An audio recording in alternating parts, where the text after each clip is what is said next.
इस खबर के प्रायोजक हैं पूजा श्री डिटर्जेंट पाउडर व केक।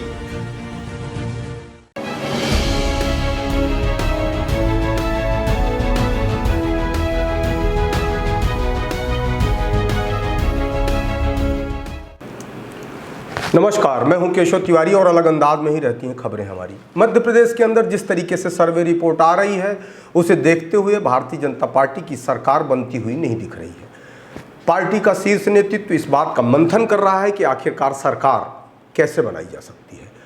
भारतीय जनता पार्टी के पास गुजरात का मॉडल सबसे बड़ा उदाहरण है, लेकिन गुजरात चुनाव के बाद कर्नाटक चुनाव के परिणाम जब से कांग्रेस के पक्ष में आए हैं उसे देखते हुए भारतीय जनता पार्टी के हाथ पांव सूझ चुके हैं।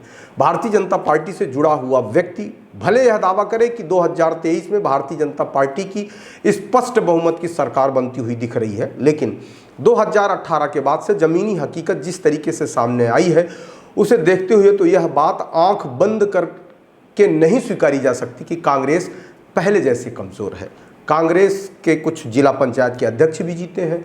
नगरीय निकाय चुनाव में भी कांग्रेस का बेहतर प्रदर्शन रहा है। कांग्रेस ने 2018 में सरकार भी बना ली थी। भारतीय जनता पार्टी ज्योतिरादित्य सिंधिया को तोड़ने के बाद यह दावा कर सकती है कि पिछली बार ज्योतिरादित्य सिंधिया के सहयोग से कांग्रेस की सरकार बनी थी।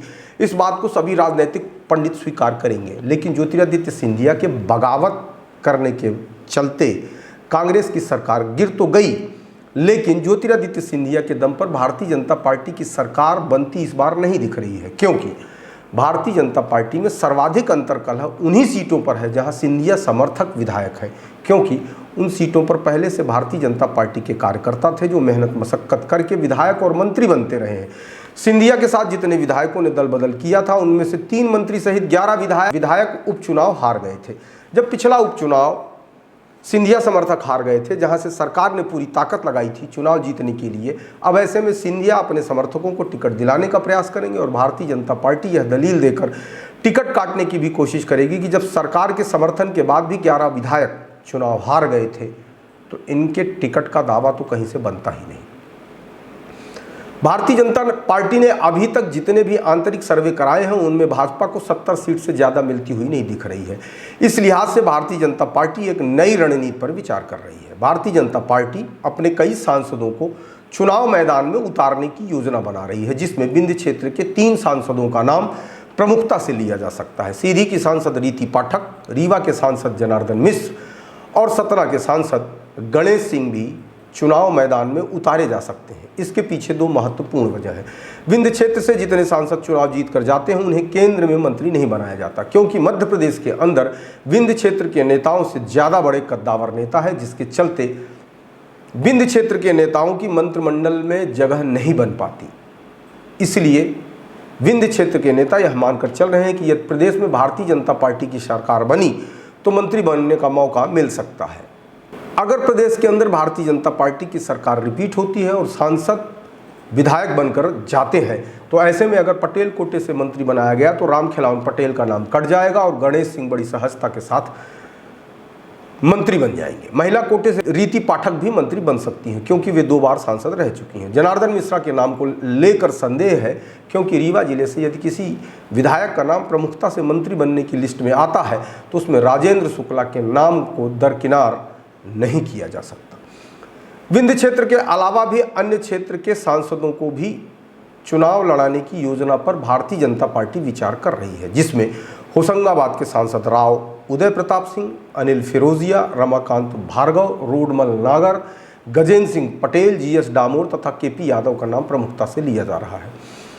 केपी यादव वर्तमान में शिवपुरी गुना से सांसद हैं। ज्योतिरादित्य सिंधिया के भारतीय जनता पार्टी में शामिल होने के बाद यह करीब सुनिश्चित ही है कि ज्योतिरादित्य सिंधिया 2024 का अगला लोकसभा चुनाव गुना शिवपुरी से ही लड़ेंगे।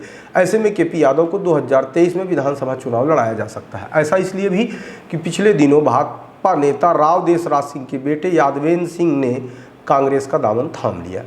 इसलिए यादव वोटों का समीकरण साधने के लिए भारतीय जनता पार्टी केपी यादव को किसी भी विधानसभा चुनाव से चुनाव लड़ा सकती है। इसके अलावा भिंड की सांसद संध्या राय, ग्वालियर के विवेक नारायण सेजवलकर, भोपाल की साध्वी प्रज्ञा सिंह तथा इंदौर के सांसद शंकर लालवानी को भी विधानसभा चुनाव में उतारा जा सकता है। भारतीय जनता पार्टी मध्य प्रदेश के अंदर एन के एन प्रकार चुनाव जीतना चाहती है। इस लिहाज से भारतीय जनता पार्टी उस हर रणनीति पर विचार कर रही है जिससे अधिक से अधिक विधानसभा सीट जीती जा सके। मध्य प्रदेश के अंदर अधिकांश सांसदों को उन्हीं सीटों से चुनाव लड़ाया जाएगा जिन सीटों से भारतीय जनता पार्टी या तो चुनाव हारती रही है या चुनाव हारने का अंदेशा है।